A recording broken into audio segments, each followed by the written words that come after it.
I feel that we have all been so specially blessed by the association, the blessings,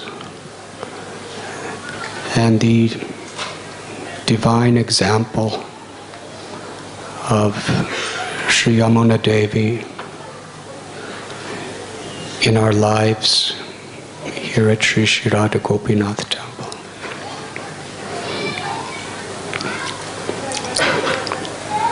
I first came in contact with Yamuna Devi in Bombay. I had traveled across continents, meaning holy people, the Jewish faith, Christian faith, Islamic faith. I traveled as a sadhu in the Himalayas. I was meeting some of the most renounced, austere, mystically empowered yogis, lamas, ascetics. And somehow or other I came to Mumbai. And there I learned about this Cross Maidan festival. I had never seen Srila Prabhupada before. I just found the Krishna book and was sitting on the ground reading it. I never really had any contact with any devotees except for some passing in Amsterdam, but I couldn't understand. But the first devotee that deeply impacted my heart was a lady dressed in a very simple sari who was sitting on the stage. And during the daytime, there wasn't that many people there. At night, 20, 30,000 people would come. During the day, it was just kind of empty. People passing through. But this lady, she played the harmonium and was singing. There was no mridanga, there was no kartals. It was just her all alone singing. For hours. The depth of her devotion, the intensity of her sincerity. I was so deeply moved. Who are these people? So naturally, when I heard that the Guru was coming that evening, I was very interested in meeting all gurus in those days. But I was especially interested in meeting the Guru of this American young lady who seemed to be deeper realized in yoga than even so many of the ascetics who were 80 years old that I was living with. She was probably only in her late 20s at the time. But she was ageless the way she was singing. Such gravity, such devotion. In many ways, that experience of sitting, reading, and listening to her for hours that day very much opened my heart with a special eagerness to meet Srila Prabhupada, which I did that evening. And you know the story, I was sitting way in the back. And little did I know till later, but it was Yamuna Devi's husband at the time that came and took me by the hand and said, Prabhupada wants you to sit with him, and brought me to the stage.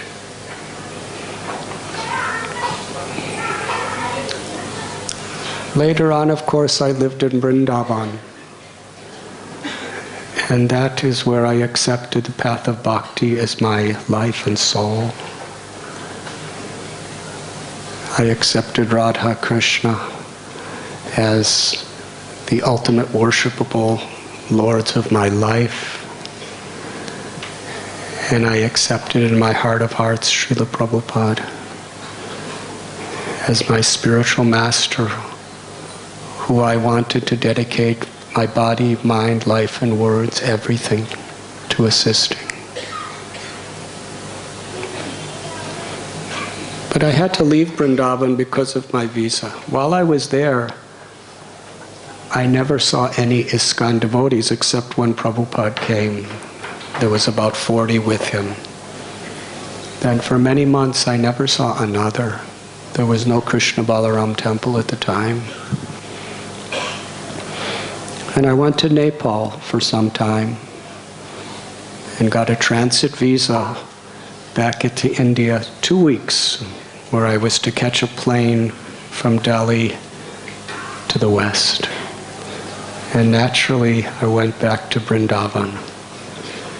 And at that time, Yamuna Devi and Guru Das were living at the Radha Damodar temple. Srila Prabhupada personally sent them there to establish the Krishna consciousness movement in Vrindavan. Think of how dear and important they were to him. Vrindavan is Srila Prabhupada's eternal home. Radha Damodar temple, the place of Rupa Goswami, Jiva Goswami, is where he lived for so many years and translated and wrote purports for Srimad Bhagavatam, prayed. He sent these two very, very special devotees with this mission to establish Vrindavan, to establish the Krishna consciousness movement of his in Vrindavan. So I heard about this. And it was just them and one other brahmachari, who I happened to know because he was living in a Gaudiya Math with me when I was before. Very young boy. And I just want to share this with you. They were in a little room, very simple, on a first story. And they were just talking between each other, Yamuna Devi and Guru Das. I was there for hours. They had such sincere desire. All they talked about was what Srila Prabhupada wanted. The only words that came out of their mouth was, Srila Prabhupada wanted this. How do you think this would please Srila Prabhupada? I didn't hear another thing for hours. Every subject they discussed, it was connected exclusively to their seva for their Guru. And I will never forget this. It had such an impact in my life. The conception of this Yasya Prasada, Bhagavat Prasado, of pleasing and dedicating everything to the service of Guru. In my life, I had never experienced it like from them. And I was thinking, this is what it means to be a disciple. To follow in the footsteps of someone like Yamuna Devi.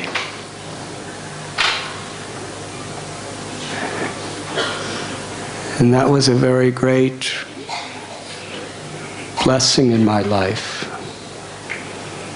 because I understood that I had to strive for that standard, 24 hours a day, what will please my Guru. A standard that I felt I may never reach, but at least I could strive to follow in her footsteps.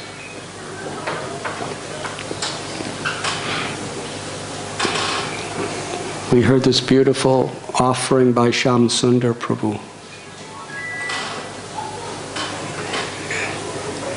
He was best friends with Yamuna Devi from the age of 13. Now they're about 69, so that's a long time, at least by our calculations.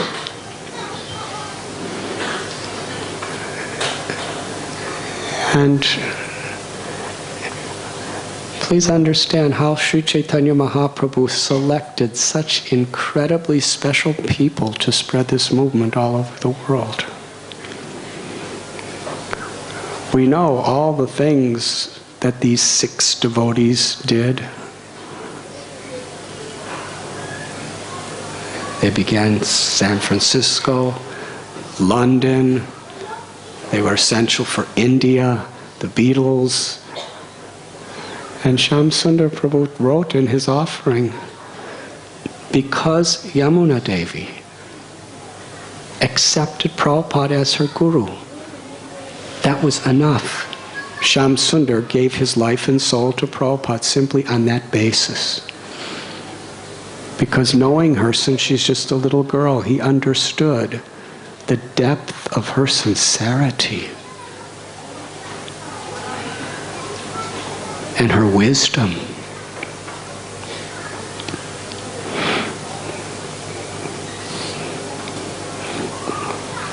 In 1966, Yamuna Devi's younger sister, Janaki, was getting married to who is now His Holiness Mukunda Goswami Maharaj.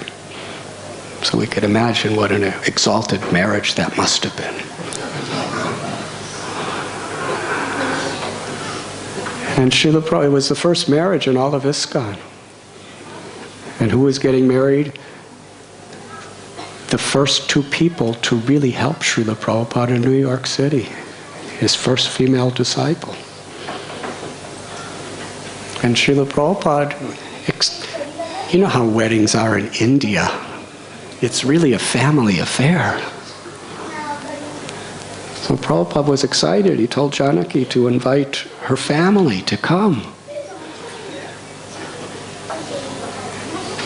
But they lived in Oregon, 3,000 miles away. And there was only 2 days' notice. Prabhupada was very surprised that nobody in the family came. But Yamuna Devi came. She came all that way to support and give her love to her sister and to meet this Swamiji that her sister's talking about. And she came into Prabhupada's personal apartment. And how she describes her first meeting with Srila Prabhupada. He was distributing prasad to some brahmacharis, or whatever they were in those days. And she describes how he was near a window and his body was being bathed and glowing with the light of the sun. It was just beautiful. And he was serving the Krishna prasad. And she was on a very, very microbiotic special diet. And nothing in the menu was complementary to her diet. And she did not want to eat it. But just to please Prabhupada, because he was insisting, she did. But then he offered her a gulab jamun.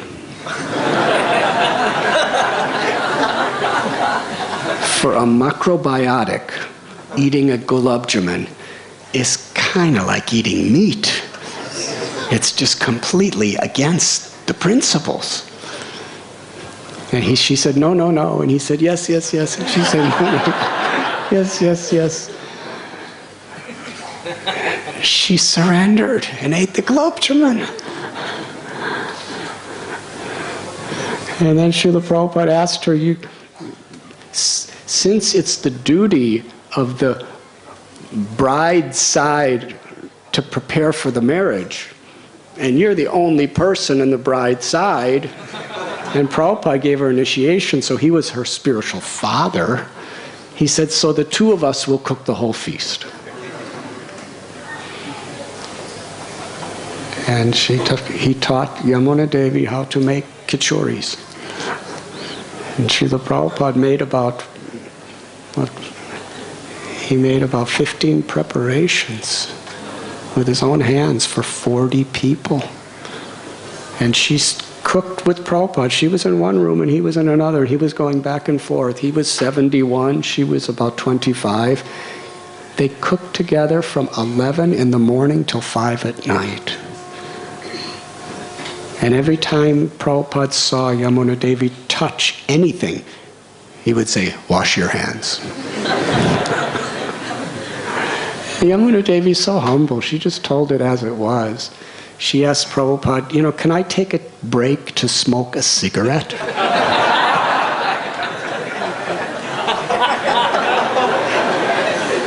And then Prabhupada explained the 4 regulative principles.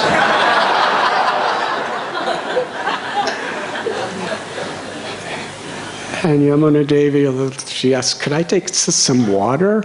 And Prabhupada gave her water with his own hands. But then he said, we're not supposed to be thinking about eating or drinking ourselves. We're supposed to be only thinking about Krishna's eating. So he was giving her so much philosophy. He was telling her everything practically in the process of just cooking. And she was quite mesmerized by this compassion and this devotion. And she went back to Oregon, and her younger sister Janaki Devi and Mukunda Prabhu at the time, Prabhupada wanted them to start a temple in San Francisco. And Yamuna Devi was immediately enthusiastic to help. And these 6 devotees, Shyam Sundar Prabhu, and who was to become Malati Devi,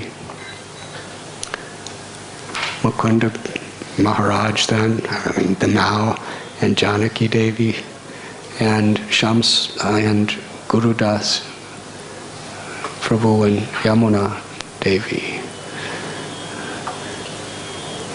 They had nothing except a desire to serve.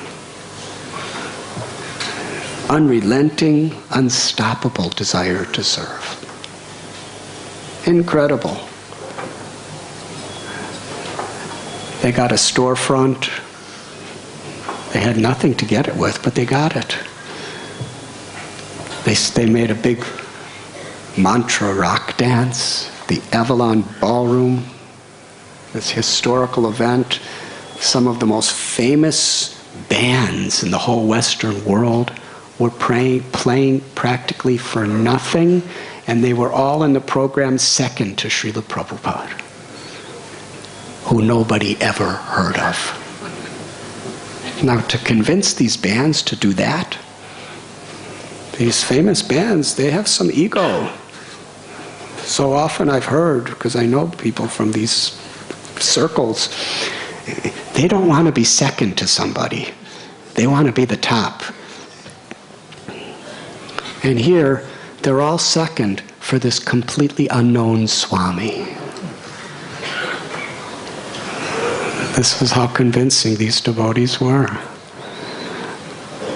And there in San Francisco, Yamuna Devi, she learned kirtan, she learned cooking. They were going here and there. They established the first Ratha Yatra. They made the first Jagannath deities.